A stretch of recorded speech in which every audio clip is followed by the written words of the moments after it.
Welcome to Money Chats and Mishaps, a podcast by Fam Brokers hosted by Renae Long, the director and founder of Fam Brokers. So we're here today with Michelle Rose from Trobe. Thank you very much for coming. It's a pleasure. We're going to talk today about, so I've known Michelle for about 10 years now. Michelle is one of what I consider the best in the industry. She knows everything about specialist lending, low doc lending, alt doc lending, self-managed super funds, commercial lending. So getting her expertise on this podcast is a bit of a coup for me, which I'm a bit excited about. So thank you very much. So I just wanted to start with, well, I was going to ask you a personal question about how you came into the industry. And you've been at Trobe for a long time and you're the state manager. And so when you came into the industry, I think finance and banking is really rewarding, especially working with those alternate clients that they can be professionals, they can be doctors, accountants, lawyers, a labourer, self-employed concreters, builders, whoever it may be. There's always a solution that you guys can provide, and the alternate specialist and that sort of thing. So can you tell me about probably one of your coup de grace moments of a deal that somebody didn't think that they could get through? So there's a lot of people out there that are embarrassed about things or don't think they could get it through. So can you give us an example of something that you're really proud of and that makes you happy to be in this industry? It's got to be probably one of the most rewarding roles, to be honest. And now 20 years in the non-bank space. Wow. Lending. Yeah, you started at 12. Years. Oh my Yeah, gosh. I know, thank you. Yeah. I've always been in finance, but about 20 years ago, I went into the banking sector. Nice. And only in non-bank. So I'm a bit biased when it comes to non-bank, but go back to what you were saying before, it's probably the most rewarding role because we do get to help those people that, you know, may not have thought there was a solution out there. Yeah. So, and also too the size of Trobe and the product suite that we have, we can, you know, move things around to get them to work. And there is a stigma out there for some, depending on what the client's history is. If it's, you know, if they've got credit issues or they're self-employed and they haven't got their 2 years, being able to get them into maybe their first property, or it could be a commercial property that they can trade out of. You know, when they thought they couldn't. Not only is it rewarding for us as the lender, but it's also really rewarding for the broker, because I can tell you now, if they were a straightforward vanilla client, they probably, you know, don't have that relationship with you when it goes to seeking further finance. Yeah. When you give a solution to a client that doesn't feel that they could have got that that loan, I can guarantee you not only will they be coming back to you, but they'll be telling all their friends what you've done for them. So, yeah. I've had a lot of dealings with Trobe in the past, as a previous broker and a broker now, and you've provided such amazing services. I've still got clients that will come back to me and have that barbecue talk where they've gone to somebody else. Oh, you helped Nick with his loan. My name's Matt. Can you help me with this? My name's Koresh. You saved such and such's house. You found this solution for them. So I know that it makes the client sticky, but it's the broker that gets sticky with the client, because you become family with that broker and you become family with that client and you become family with your BDMs and your state managers, because without that, it's a real three-way partnership. 100% agree. Because you work with it. Yeah. It's more solution-based lending you do. It makes sense. It is. What we do at Trobe is solution-based, but what we do as a role is relationship. So, as you know, with your clients, our relationship is with the broker and our relationship is with our team at Trobe. So, without that connection with one team, not credit and broker, working together is really, really important in finding those solutions. So, and looking outside the box. Yeah. Sorry, No, you're go. Looking outside the box. Yeah, That's perfect. I love that. Box, yeah, because there are so many different opportunities to look at things differently, and probably 20 years in the industry, you kind of know what you can and can't do. So, yeah. So if somebody asked you, what is specialist lending, or what makes different alternate lending, why is that different to the vanilla lending that we talk about? Yeah. So people don't understand what we were talking before, LVRs. people don't know what a JP is sometimes because you don't know what you don't know until you find out. So what is that specialist lending? It makes a difference. Like a tradie now saying to me, what are their tools? Hand me one of their tools. I'd be like, what's that? But, we forget. And it's not them being silly or not knowing, or it's just we know what we know, and it's common, practice for us to use terminology like LVRs or GRVs for development finance. Yeah. I know when I start talking about you get me excited when you say GRV stuff. with construction for development finance. Sorry. I always say it's not for brokers and your client, if they're if they're seeking development finance, would know. But if brokers haven't actually dealt in that space too, that's our role to help brokers be able to write these loans. So one thing that I always say is, especially for some of the clients out there, if they're reaching out to a good broker, the good broker doesn't need to know everything. They just have to have the support networks in there to know where to reach out and to be able to find the right answers. And us too. We don't always know the right answers. No. But we've got amazing support to be able to find that. So I think it's really important to always be honest. And if you don't know the answer, just go and find out.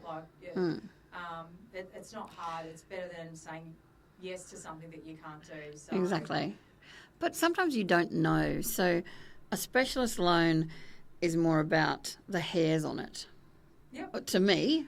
Yeah, no, you're right, because you wouldn't be reaching out to a non-bank if it was a straight, even for a self-employed client, if it was a straight vanilla deal. And when I say vanilla, I'm talking like it's just it could be a PAYG client, very strong income, low LVRs. You're going to sit that anywhere. Yep. Self-employed client. Great credit score, no issues, can service. Amazing. Yep. You don't even need the amount of profit they've got in their return. So when it comes to non-bank, it doesn't mean that it doesn't always mean credit affected. It could be just that it could be a servicing issue where they need a higher borrowing capacity. A lot of non-banks calculators are a bit more generous, or the way we look at income is different to some of the other mainstream lenders. And I got a question the other day from a self-employed client, and they said, but I don't want to go to them because I've been told their servicing is really good, but I won't be able to afford it. To understand, a servicing calculator is based on your borrowing capacity. There's buffers and things in place for the client to make sure that you're not borrowing something you can't afford. Correct. So the banks and lenders do the right thing, no matter whether they're a mainstream lender, a non-bank lender or otherwise. And those specialist deals, somebody may have had an ABN for under 6 months and this commercial property's come up. They've got another property and they really want to buy it because they've got these 3 new contracts coming up. Perfect solution. Self-managed super fund where there's an engineering workshop. And years ago, one of my deals went to La Trobe, went to a more mainstream, and they wanted to lease back and move into this commercial property. Yep. And in their self-managed super fund, you guys did it, settled it. It was fantastic. The client couldn't have been happier. Yep. Okay, sometimes it's not a long term either. So sometimes it's solution based because the ABN was only 6 months. And once they do their 2 years tax return, they may want to, revisit the refinance at one stage. They can refinance, or depending on what type of facility it is. Yeah.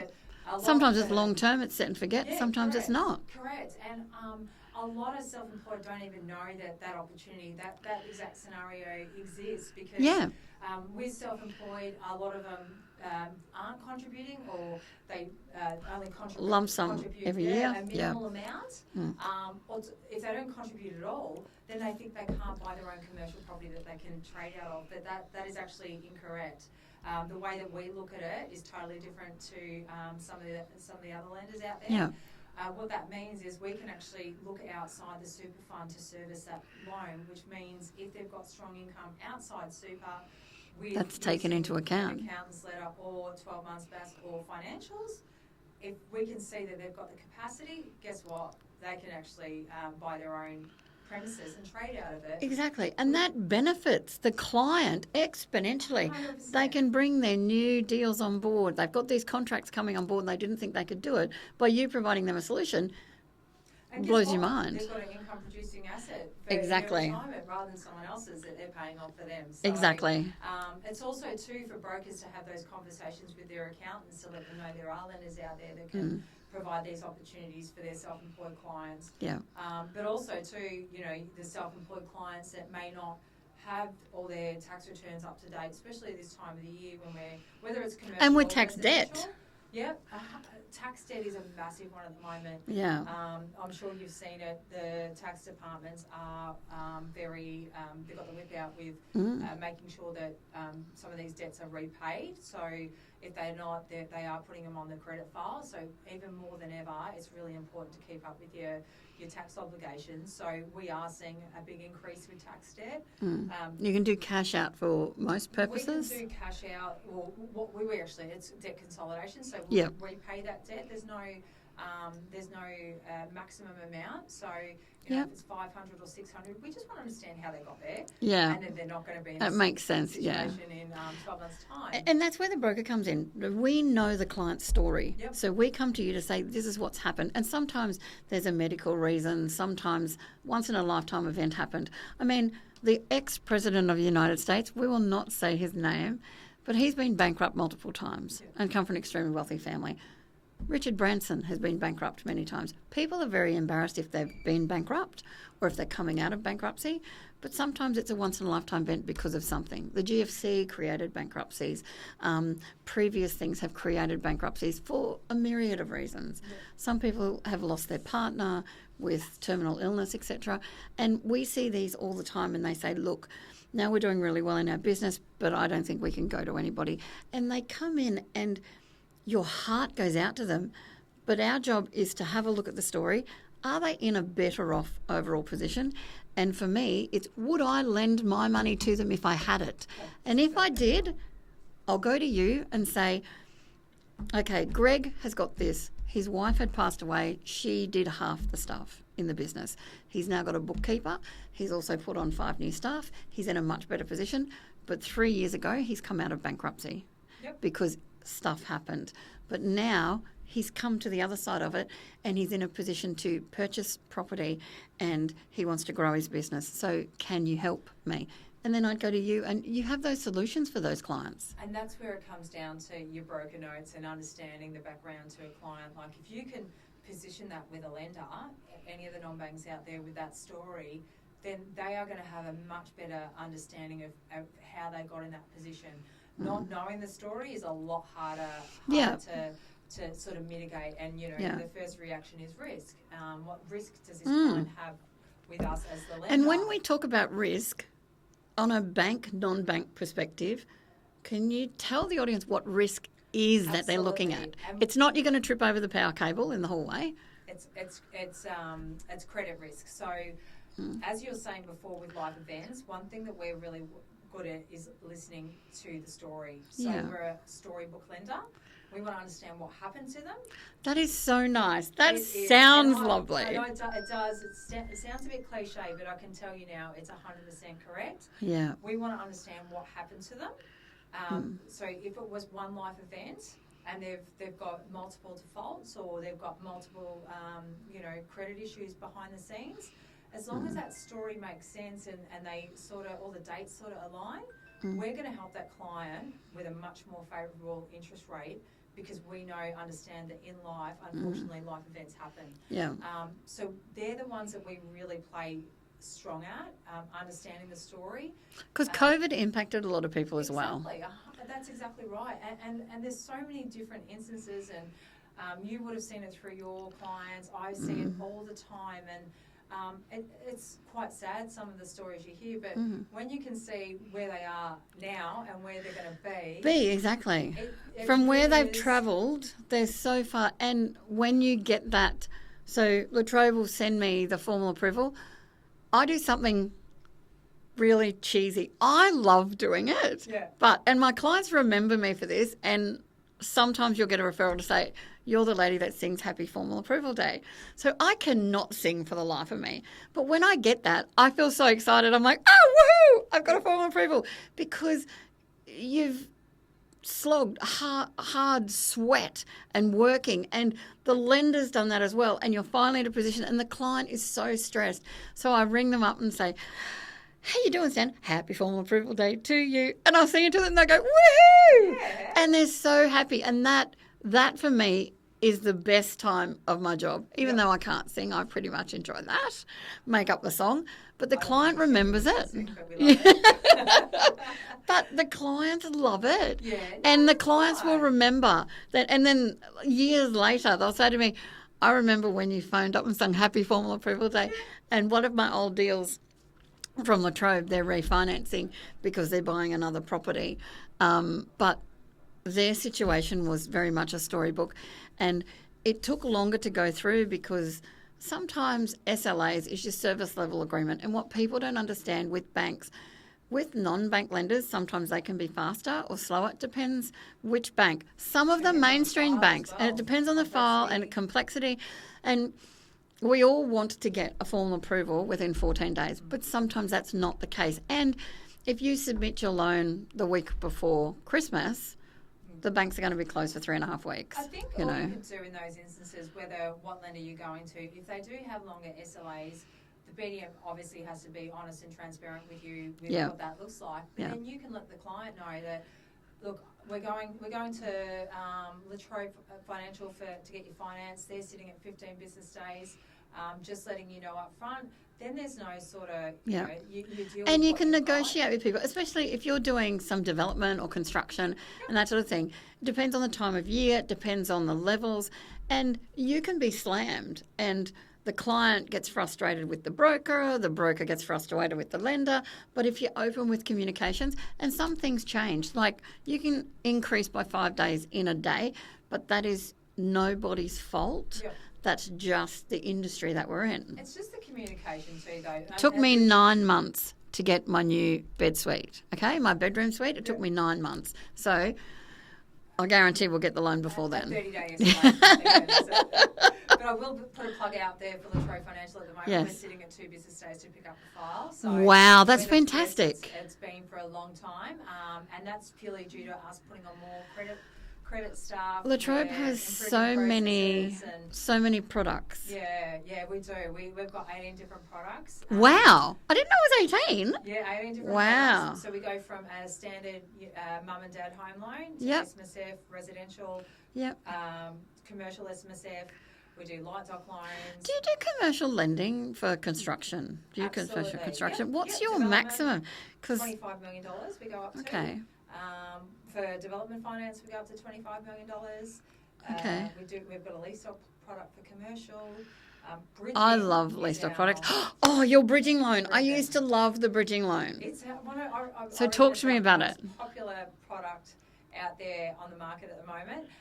So you've got your traditional bridging lenders out there. Where we sort of sit is when it fits outside your traditional bridging. So one of them is bridging with no end debt. So your downsizes, it's not unusual, especially up here on the Gold Coast where they've got a beautiful acreage, say up at Maudslin, worth $3 million, and they want to downsize to a $2 million apartment, beachfront apartment.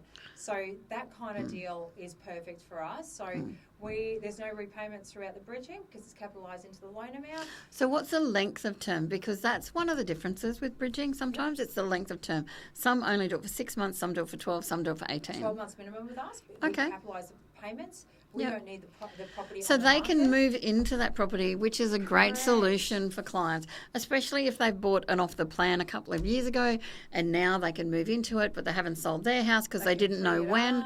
They can pretty it up, do it, put it on, move into that property so they've got that arm's length, wait for that to sell over that time, and that really provides that solution. Absolutely. Fantastic. And you'd be surprised. We get so much opportunity come through the door on our bridging product. Yeah. It's a little bit outside the norm. So and it could be bridging construction.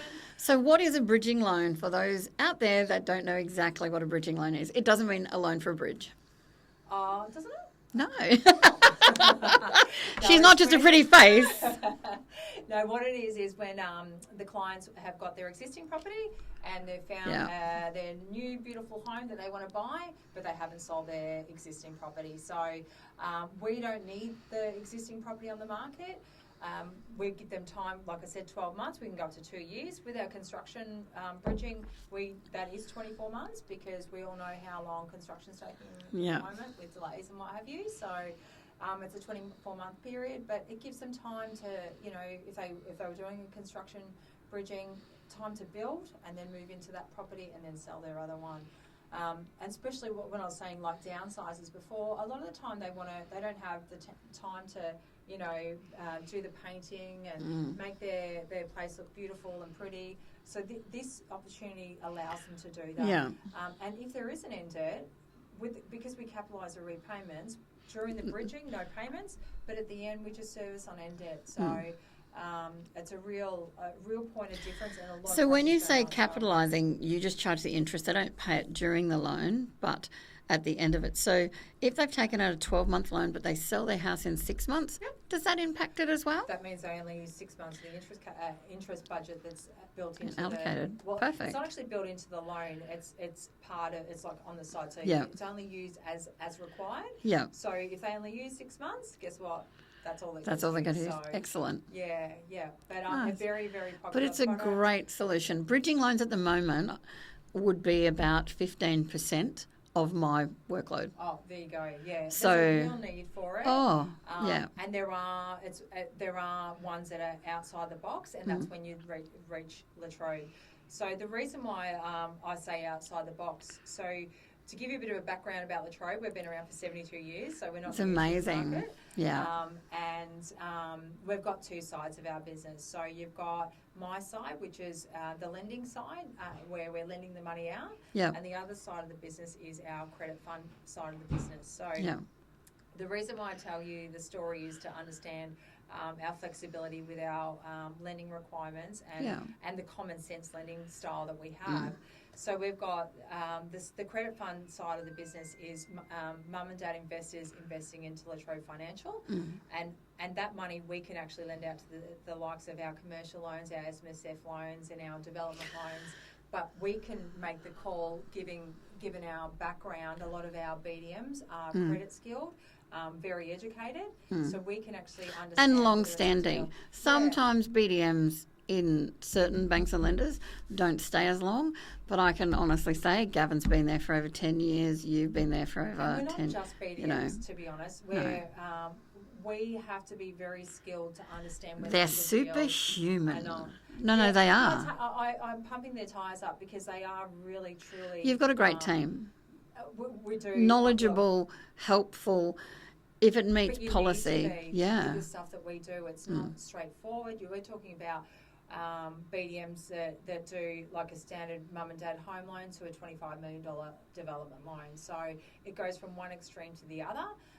But the beauty about that is that our BDMs can support brokers through all different life stories or life journeys. So whether it's buying their first home or their first development, or it's really, and that's where it comes back to that rewarding part of it. Yeah. So, but I was saying around our credit fund. So currently we're sitting at 250 million net inflows into our credit fund, which means that we've got heaps of funding to do on our side of the business where it could be those development deals or commercial deals. And commercial deals can be very, very, and they are very, very different than a normal non-standard loan. Not with Latrobe.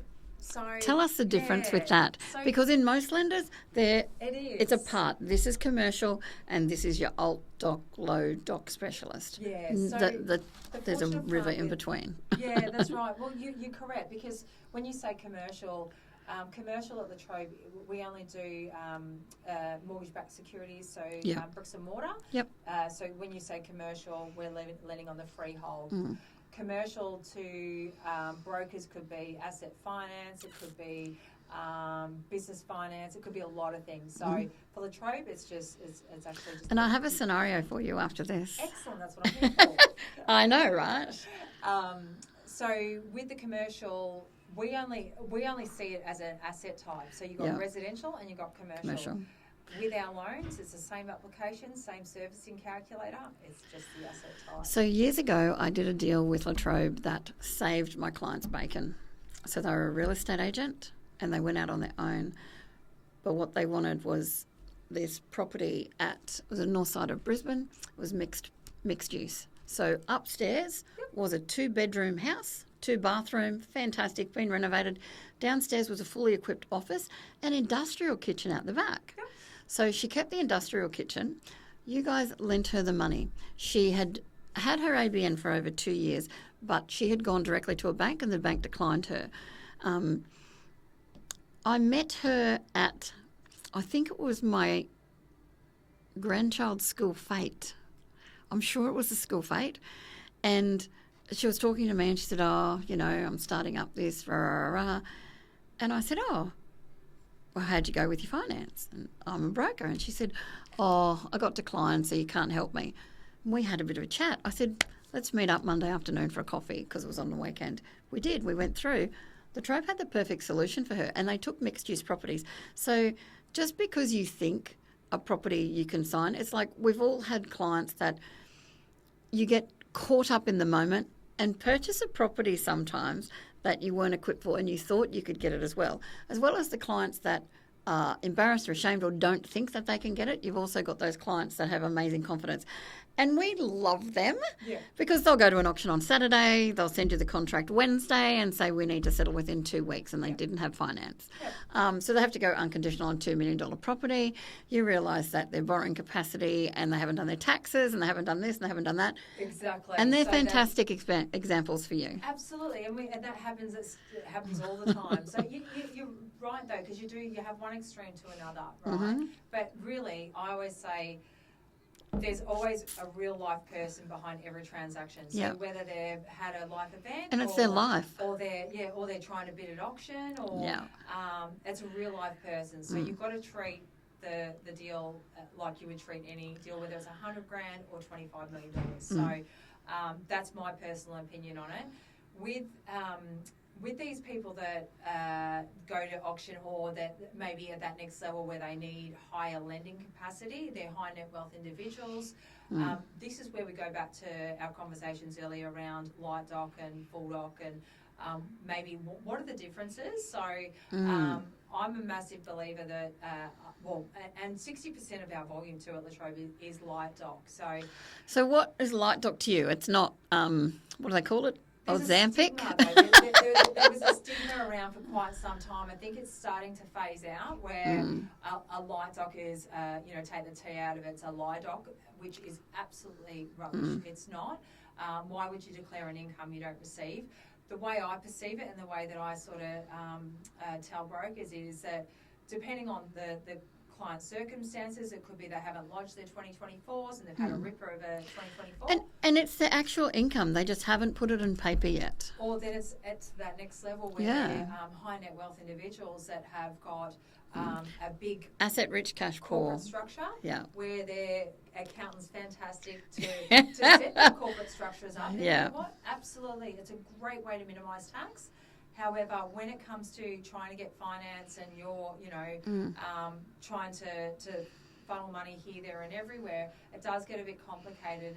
And there are business bankers out there that can do it, but a lot of the time that relationship isn't there. So what we say is go to your accountant, tell us what their income is, and we will base our servicing based on that. So the accountant only confirms what their income is. They're not declaring it. It's the client that's declaring it. So they're the ones that are telling us what their income is. It's just the accountant. If the accountant doesn't want to sign that form, then we've got the option of a 12 months BAS, which is that can work quite well. The 12 months BAS has gone to the ATO. So it's not like you're working on no figures. These are actual figures. They just haven't been put in yet. Well, not all the time either. It might not be what's going to be on their 2024 financials or it's really about what the client believes is what their income is without looking at the financials, but also the accountant sort of giving them the confirmation that it would be that, because you and I It's know hard. that when you've got these big corporate structures, they're set up to wash money through trusts Yeah. and what have you. And So the minimise, bottom and you've got to line- follow the Exactly. waterfall of trust. So And the beauty of having lending that entity, is that you don't your tax obligations are a lot less. Yeah. So I always say you can't have your cake and eat it Eat it too. too. You can't minimise your tax and be able to get your $5 $2-3 million house. Yeah. loan. But a lot of the time, or it could be also. But they're solution based in that. So it's a product that provides the solution for the client in a situation where otherwise they may not have that. Well, you've also got clients in different industries. So you've got developers that could be doing a high rise that in 2023 they were actually building it, and in 2024 it was sold down. So no income to income. No bank's they're gonna go, well, they didn't earn anything that year. But we understand developers, and we understand that their income's like that. So you probably, if they're going to do a light dock loan, that's fine. But you want to understand the whole situation. And sometimes income's seasonal, especially for Correct. importers and exporters. Yep. So you might have somebody in X industry, but they might only get paid 6 months of the year, Yep. but they get paid so much in those 6 months, and it gets drawn out. But if they wanted to purchase, you look at the whole big picture instead of, because most lenders, I shouldn't say most, but a lot of lenders won't look at different sort of income. That's right. It's inside what we call inside the box, and Yeah. we are outside the box. We're a firm believer, if it makes sense, there's no reason why we shouldn't be looking at these transactions, because there is a lot of unusual or outside the box transactions out there that some brokers don't even know that there's solutions for them. And What's your really funniest powerful. deal that you've done? Funniest. Yeah. So what made everyone laugh? Something. Okay. De-identify it. I've got one. It hasn't gone through yet, but it is. It's not. It's like an OnlyFans, but it's not OnlyFans. It's I need to talk to you about an OnlyFans too. yeah. Yep. And get this, we might be in the wrong industry. It's full doc. Her tax returns show over $1 million of net profit. So I have an OnlyFans client that does only feet. And she earns a significant amount. I can't say what, but it's 6 figures in the quarter to 3/4 range. Full tax returns. She'll be purchasing a property next year in February.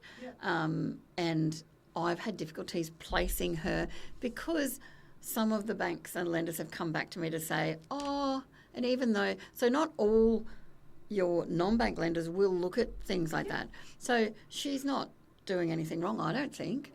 She has a legitimate business, fully taxed.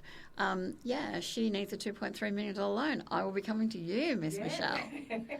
Because that's great to know.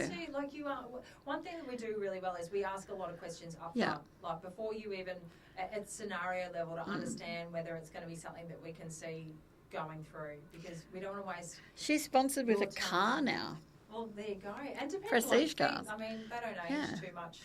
No, well, She that's can what do I it thought. herself, She could do it for a while. Yeah. Well, But- and look, it's you've got to look at each scenario on a case by case basis. So some might not fly, and some may. And you know what? Clients, whether they're an OnlyFans client or they're a doctor, if they're a lawyer, if they're a shop assistant, if they're a labourer, if they're a foster parent and have income. So it's also alternate type of income. Absolutely, you've got to look at it. Look at everything. Case by case And basis. everyone's a human, Yeah. and they get to that point where it's like, okay, this is what I want to do. And I've got a lot of doctors as clients that you'll send them, this is the 3 or 4 banks you can go to in your position. Some have had credit hiccups, some haven't. But I have only ever had one doctor that hasn't gone around and self-sabotaged by going into the banks directly, signing the form, and then there's 6 credit accesses on their credit file. And then when we go to put it in, their Equifax or Ilion or Esperon has changed, and it's like, why would you do that?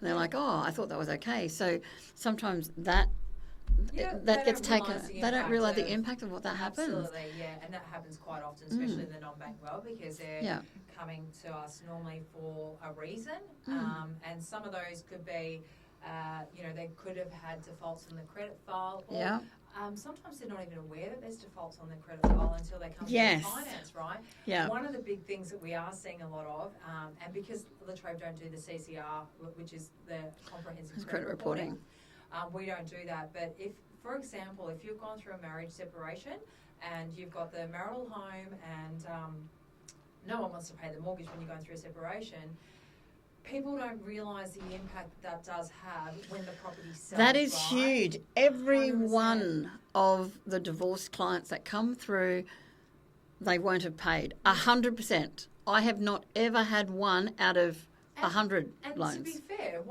in their mind, they're going, well, we're going to sell the property anyway. I don't need to. Yeah.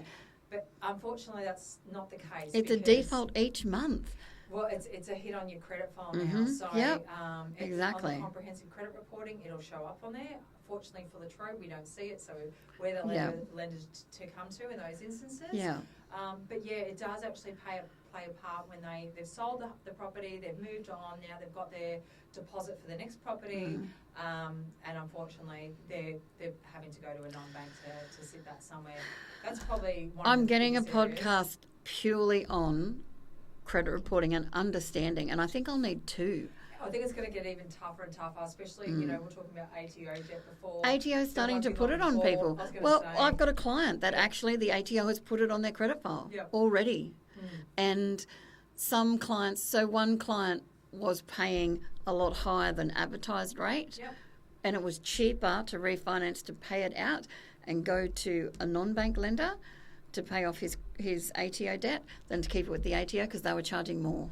Well, that's right, and then go more on ATO debt. One of the things that self-employed clients need to understand that if the ATO do put them on a payment arrangement, they're normally only a 2-year term. So if you've got $100,000 owing to the tax department, over 2 years to pay that back, that's a lot per month. A lot of money, exactly. Now, even if your business can afford it, you're taking cash flow out of your business each month to pay your tax debt. Imagine if you could get that rid of it. So companies that can afford it, they're still better off refinancing it, getting rid of it, and using that money to grow the business rather than just keeping their head above water. Yeah, you've got the money coming in, but only just.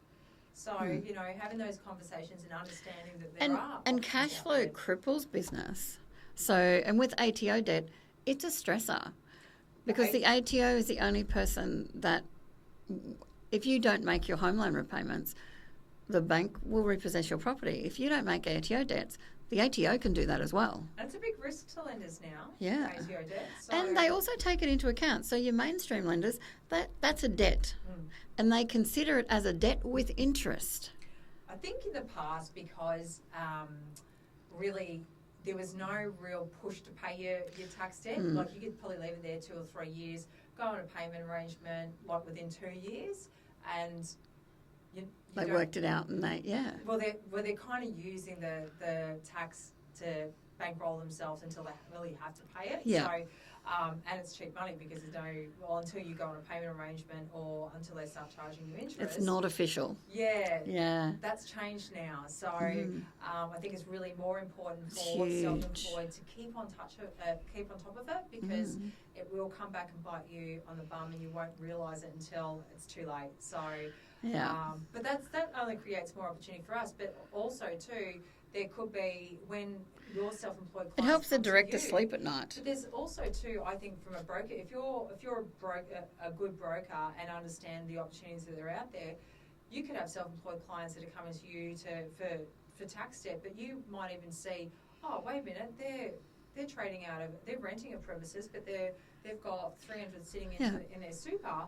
Maybe I should ask them to go and speak with their financial planner on buying their own premises in their SMSF. Exactly. And because then they own bricks and mortar. Yeah. Everybody loves bricks and mortar, okay? And just so much opportunity. You make so much money over time and, exactly. The opportunity for people to sort themselves out is huge. The opportunities for brokers to assist these clients. And, it doesn't matter whether you're a one-day ABN, you've got some credit hiccups. You may not have any credit hiccups.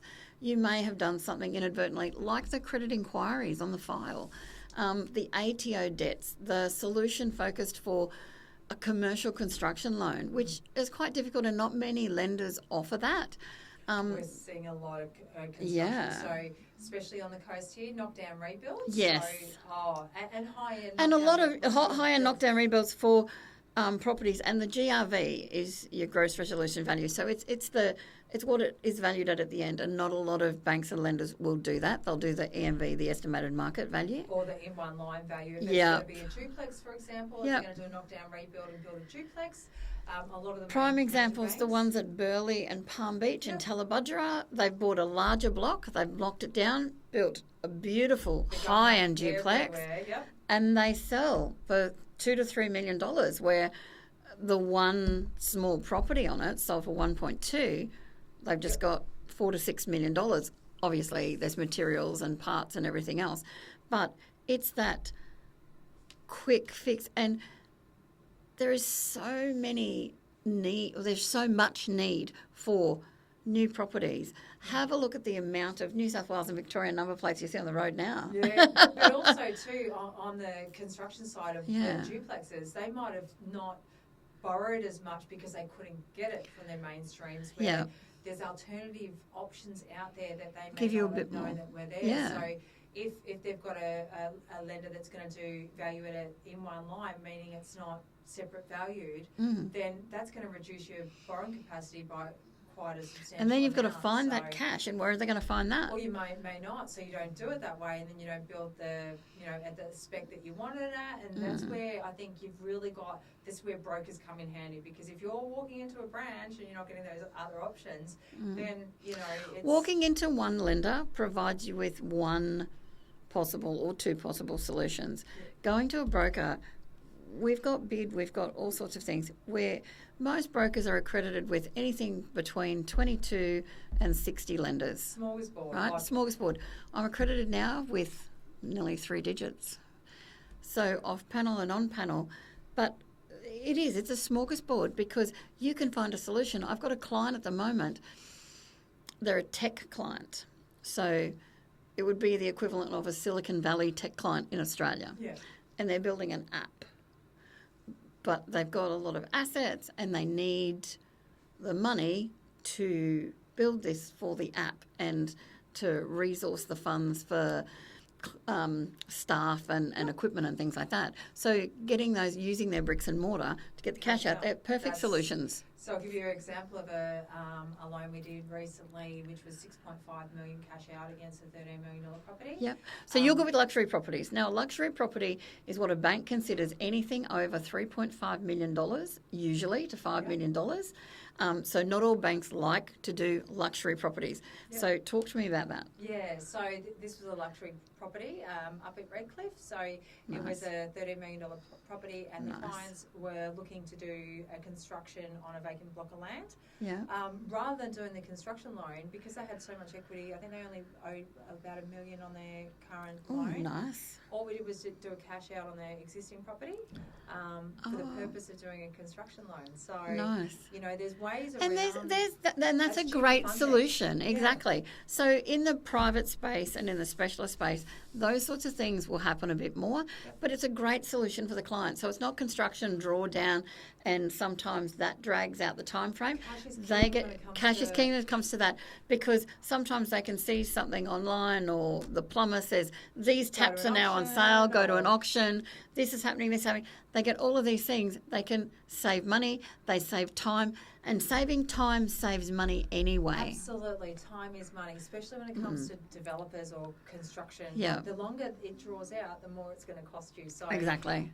And that's why I think it's, So do they want to live in that property? Just asking. Or do they want to sell it? So someone else doesn't build next door. So. Oh, really? Yes, yeah. They're nice. High net wealth clients. So, but that's just to give you an example. Wow. If you're getting cash they're out, fantastic. You can get cash out for business purposes on residential security, and you're getting residential rates. So sometimes these terms are more favourable than the bank. So again, that stigma around going to a non-bank, they're more expensive.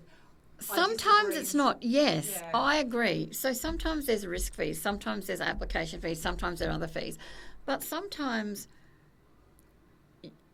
lenders and banks, not the non-banks, but sometimes lenders and banks have loaded rates. They have settlement costs for things and risks as well. That doesn't come up until the very end. And on the mortgage documents, the clients will say, oh, and you say, well, we've listed it out here in the beginning, but they didn't realise how much it was going to be. But comparing apples with apples, sometimes that non-bank lender, the interest rate may be a little more, but overall, you might be paying more for that cheaper rate. And people don't understand that. When you speak to some people, I should say, some people don't understand that. When you talk to your clients, you'll say, yes, there's 5.99% here, but 6.49%, this is cheaper overall in the long run because this happens, you've got your annual fees and structures and everything along the line, which bumps that up. Well, probably a good example of that is we've seen what's happening in Queensland with the property market going boom. Now, if you had gone to one of your clients and said, look, come back in 6 months' time when you've got your financials up to date, then we'll go for an investment property or we'll get you an owner-occupied property. Guess what? They can't afford it now. They could have got a light dock loan then, but they didn't want to pay the money or you didn't want to offer it or whatever. They're priced out of the market now. Yeah. Or they're having to go out further to where they're looking. So I've had clients have to go to Beaudesert Yeah. where they could have bought at Hope Island Yeah. because they're out of the market. And I actually, to be fair, I don't talk about our rates and fees. I give them to you, but I never sell on that. I sell on the solution. So Yeah. and a lot of the time, And that's the best part. yeah, exactly. And you know, we're depending on what their wants and needs and goals are, Yeah. you actually don't know what that client. You might actually say to your client, "This is what it is," and they're like, "Let's just do it." If you've got a lender that can get you 500,000, but this lender can get you 800,000, but they've got a 1.25 app fee. What are you going to go for? So you've got to, I suppose, throw it back at the client and see what. And the client ultimately makes a decision. And sometimes that $300,000 is going to save them over time anyway. It saves them 12 months in the retail time by the time everything comes through and the inspections and rah. But, you know, it gets them into the property sooner. Yeah. And those people that could afford those $1 million properties now they're $2 million. Yes. Like they have literally gone up so much. I remember. And it cost them $20,000 in an app fee. Exactly. You didn't want to take the gamble or you didn't want to pay the 20 grand. Yeah, but it's going to save you $2 million. Yeah. Well, I've had some of my first home buyers bought in northern end of the Gold Coast, so Yukuma, Pimpama, around that area. Yep. One of them bought their property for $399,000 in 2017. Yep. We've refinanced their property. It's worth $1.4 million. Now, he's a tradie and has a builder's license and a pool building license, so the backyard and everything was amazing. Yeah. But other properties have been the 1.1, 1.2. His was 1.4, and it was like he's made $1 million from 2017 in 7 years. I've got the goosebumps. But isn't it like these are these amazing stories? And he was a self-employed alt loan. Yep. So it's like, wow. Yeah. And now he's purchasing a larger block of land because his business had an up and a down and is going gangbusters. We will be coming to you for a development funding with him. Yeah. But it was just incredible, even more special for me.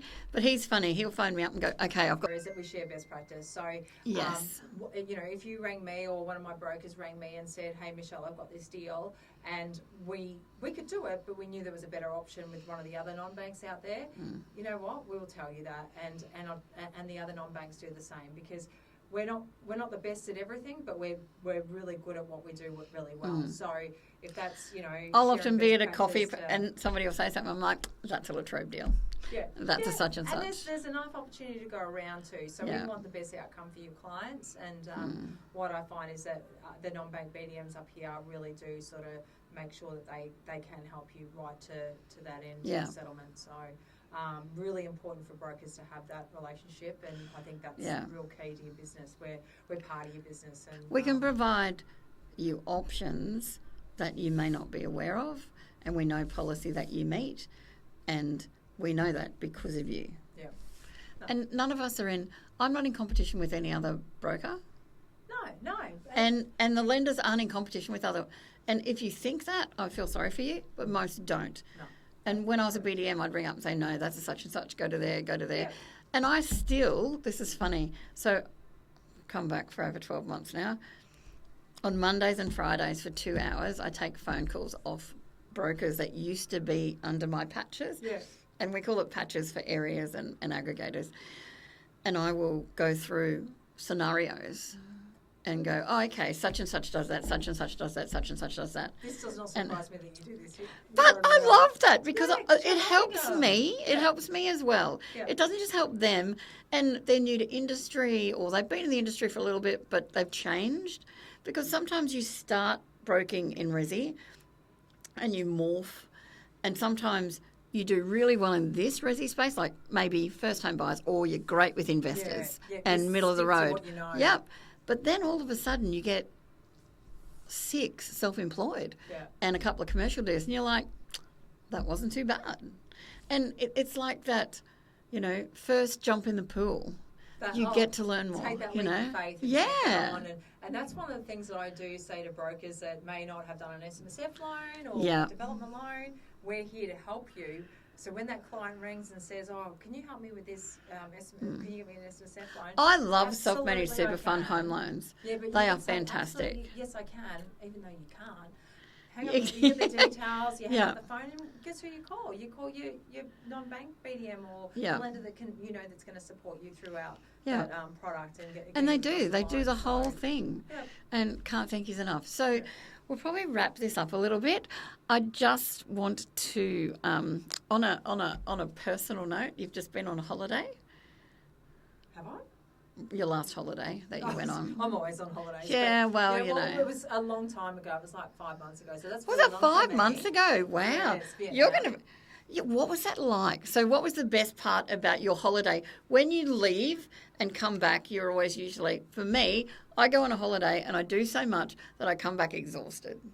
Well, fortunately, for me now, we've got an amazing team at Trobe. They call our client partnership team. Yeah. So they actually look after our portfolios while we go Nice. away. They probably do a better job than me. So that's being cut. But to be fair, look, I always have my phone on me. I'm a bit I like to know what's going on. Yeah. Depending on what kind of holiday I go on, so Vietnam was on the go and it was full on and no relaxing, but I love it. I love travel. It's what I live and breathe. I've seen a lot of the world before in my younger years as well. And I like to go, as a family, we go away at least twice a year. We've got Japan coming up for Christmas. Oh, nice. We're going to go skiing. So I'm going to Japan in 2026. I'm doing the Cherry Blossom Festival. Oh, absolutely. Because I've never seen the cherry blossom. You only live once. You only get one crack at it. And you can't take it with you when you're gone. So that's true. Absolutely. Yeah. So I hate my children when they used to say YOLO, but it's true. Yeah. You do only live once. Yeah. And getting things sorted. I mean, my client now has $1 million he didn't have before, or just under. Yep. Right? So he's like, he rings me up to see if he can go on a trip. I'm like, that's fine. Spend a little bit of money, but put a lot aside. Yeah. Happy days. Yeah, you've got to enjoy yourself, and you don't want to get to 60. And when he started, he was only earning $120,000 a year. Yeah. Now his business, he's got 12 employees. Yeah. Yeah. There you So go. Yep. his life has changed. Yep. For this so much better. So don't go blowing it. Don't buy beautiful yachts And sometimes it's solution based because people do things at settlement. So I had a client once that bought a Range Rover at settlement, and the lender pulled the deal because she posted it on Facebook. And then they went, she can't afford that. Yep. So they cancelled the deal. I had to find a solution. We extended the settlement for 10 days, got the solution for her, which she stayed in for 12 months and then refinanced. But her husband had got a better job, but it would have been disastrous because she'd put $120,000 in for the deposit, which she would have lost at that point. It's really important to understand what you can and can't do, especially while you're applying for finance. Yeah. Please don't leave your job. even though you. And if there's a change in circumstance, tell your broker. Yeah, don't go and get credit cards. Don't go and get car loans. Don't go away overseas for 4 months when you need to sign your mortgage documents. Well, I think that's probably not so bad now because we've got DocuSign. But some banks and lenders don't have DocuSign. True. And then you've got to find out when they're going to be in Copenhagen on September the 4th to ferry that. Yeah. Messy, but look, there's a lot more positives than negatives. And I think, for me, I personally love non-bank world. I can't see myself being in mainstream land. So the solutions for your clients are amazing. They're brilliant. And especially the way we started the conversation with very rewarding what we do. And it's life-changing. So, I think... And when you change your client's life for the better, your life's done. Yeah. I mean, that's a mic drop moment, I just wish we heard more of the good stories so we can feed them onto our team. That, they do a fantastic job internally with our settlements team, our credit team, getting these deals across the line. One thing I really love is when we get the positive feedback and sending that up the chain, because then they really see the real positive outcomes that they do for these real life people. So thank you for having me. Anytime. It was an absolute pleasure to be here. And thank you very much. Yeah. So.